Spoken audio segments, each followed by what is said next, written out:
बंधु माने 31 मई 2026 रविवार दिन पड़िबाकु जाउछि मल पूर्णिमा। तो बंधु माने एही दिन ठारू आपणकर जीवन रे किछि परिवर्तन हेबा पई जाउछि, कारण एहा परे किछि प्रमुख ग्रह मानकर राशि परिवर्तन हेबा पई जाउछि एवं एहार गभीर प्रभाव आपणक जीवन उपरे पड़िबा पई जाउछि।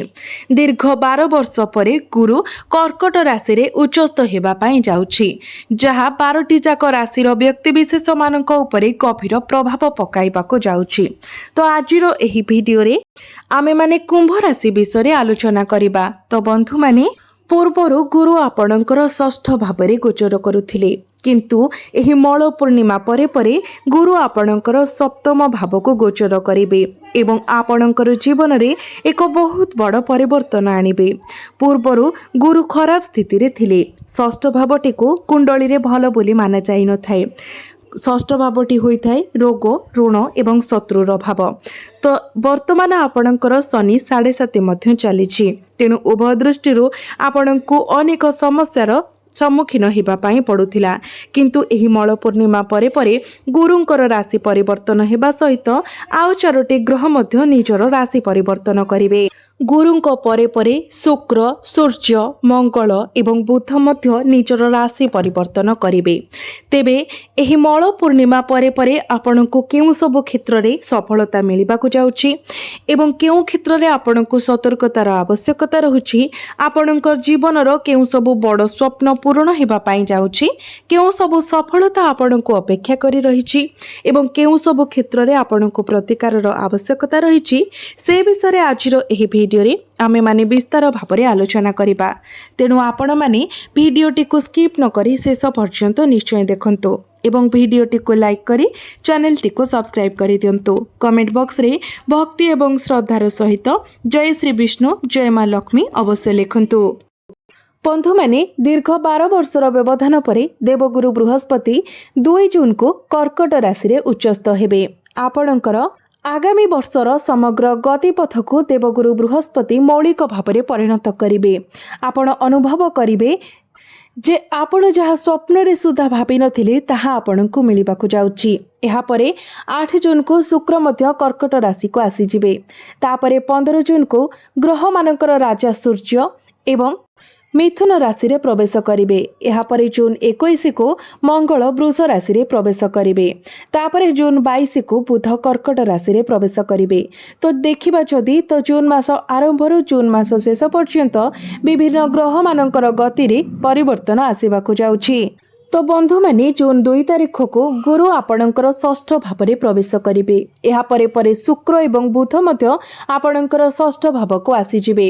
तो जून 2 तारिख पर ठारू आपणकर शत्रु मानक पई विनाशर समय आसीजिवो। आपण आपणकर शत्रु मानक उपरे विजय हासिल करिवे, कारण दीर्घ 12 वर्ष परे गुरु शेषरे कर्कट राशि रे प्रवेश करिसेंती। आपणक पई षष्ठ भावटी जाकी रोग ऋण एवं शत्रु को नियंत्रण करे।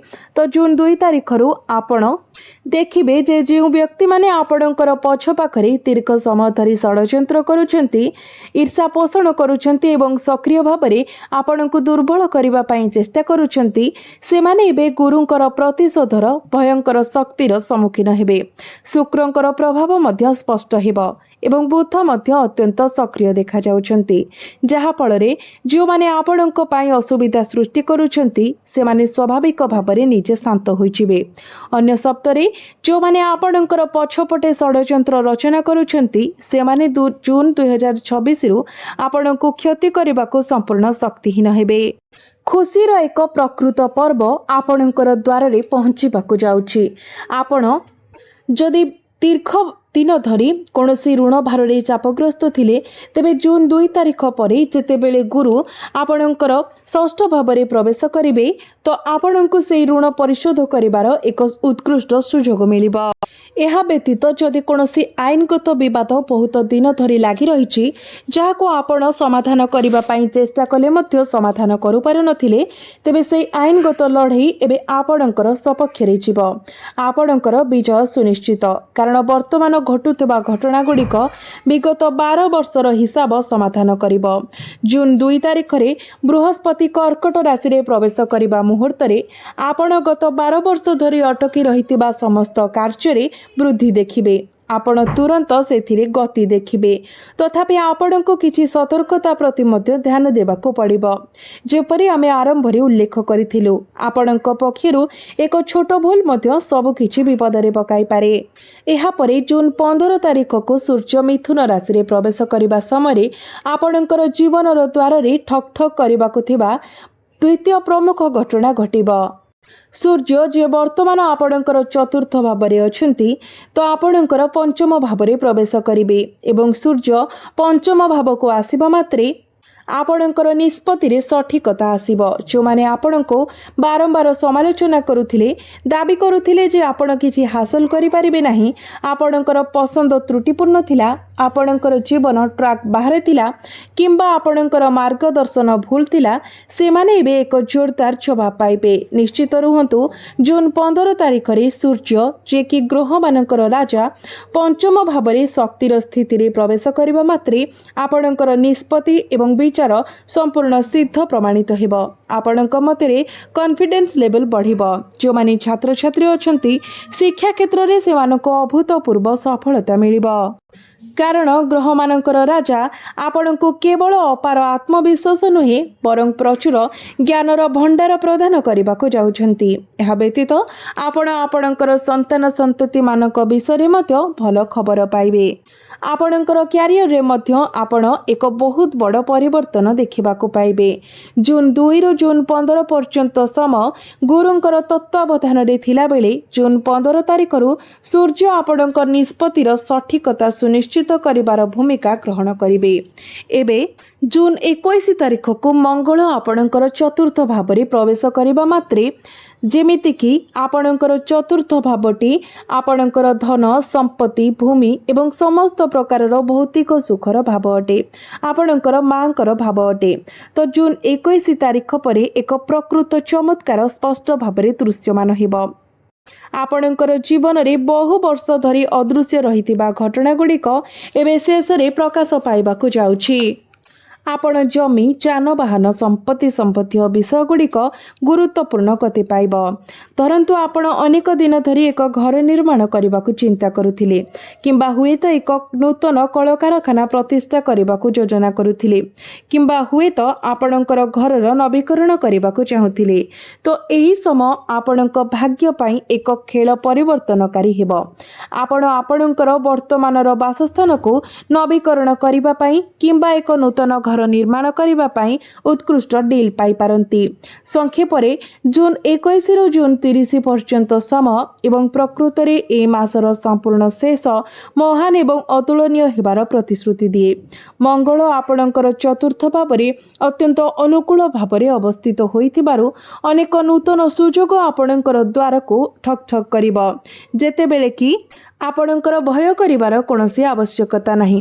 ଆପଣଙ୍କୁ କେବଳ 3ଟି କଥା ମନେ ରଖିବାକୁ ପଡ଼ିବ। ଏହି ସମଗ୍ର ମାସରେ ଆପଣଙ୍କୁ 3ଟି ନିର୍ଦ୍ଦିଷ୍ଟ ଭୁଲ ଠାରୁ ଦୂରେଇ ରହିବା ପାଇଁ ପଡ଼ିବ।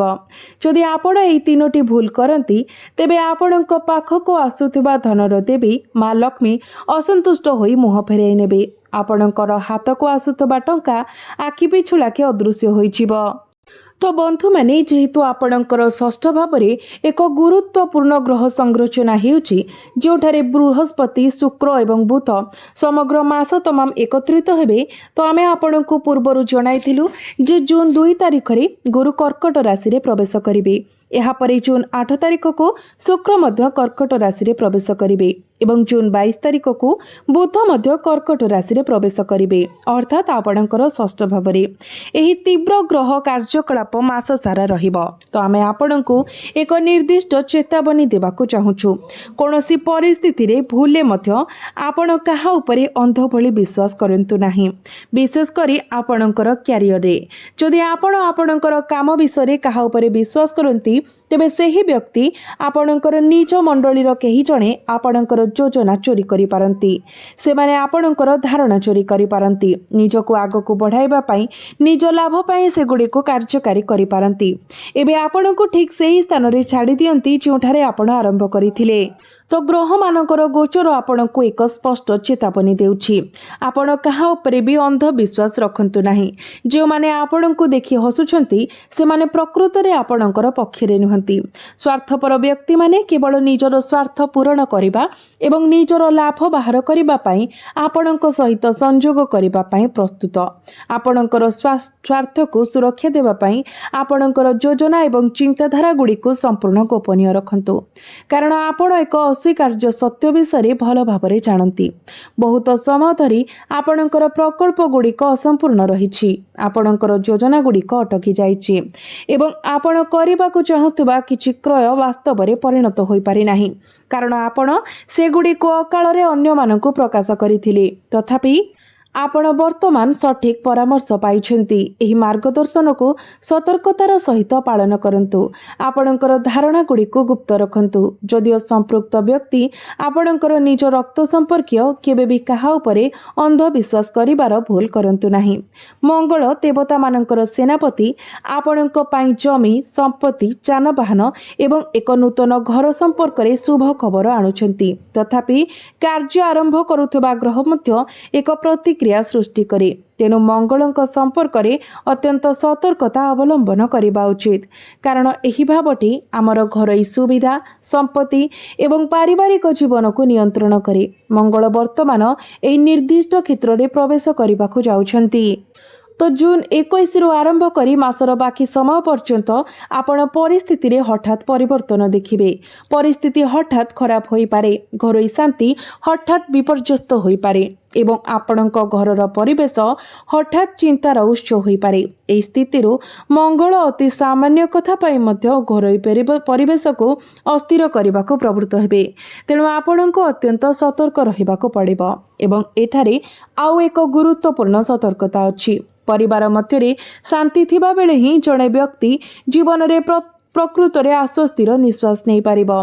केवल सेतेबेले ही जड़े निज काम रे संपूर्ण मन दे ध्यान दे पारिबो एवं परिवार मध्य समृद्धि मूल धरिब। विपरीत भाव में जेतेबेले परिवार मध्य शांति न थाए से घरे समृद्धि किंबा सुख शांति रही पारे नाही। तेणु आपणक परिवार को एकता रखिबा पई चेष्टा करंतु। सामान्य विषय एवं छोट प्रसंग को अणदेखा करबाको शिखंतु। एही पद्धति केवल आपणक पई नुहे बरं आपणकर समग्र परिवार पई एक सुरक्षा भाव में कार्य करिबो। यह व्यतीत आपण किसी विषय प्रति विशेष ध्यान रखिबा उचित। चतुर्थ भावर प्रभाव जोगु आपण को जून 21 परे आपणकर मांकर स्वास्थ्यर जत्न नेबाको पड़िबो। आपण क्रोधित थिबा समय कोनोसी निष्पत्ति न नेबा पई सचेतन प्रयास करंतु। क्रोध क्षणस्थायी किंतु यह केवल एक मुहूर्त पई रही थाए। तथापि एथिरे आपणकर समस्त खुशी एवं मनर शांति छड़ाई नेबार शक्ति अछि। जून 2026 रे जदि आपण क्रोधर शिकार हुअंती तेबे आपणको लाभ बदल रे क्षति हेबो। खुशीर उत्सव आपणकर द्वार रे पहुंचीबाकू प्रस्तुत। तथापि आपणकर क्रोध संभाव्य भाव रे से आनंद को दुख रे परिणत करि पारे। या सहित आमे सतर्कतार तृतीय शब्द कहिबा पई चाहूछु।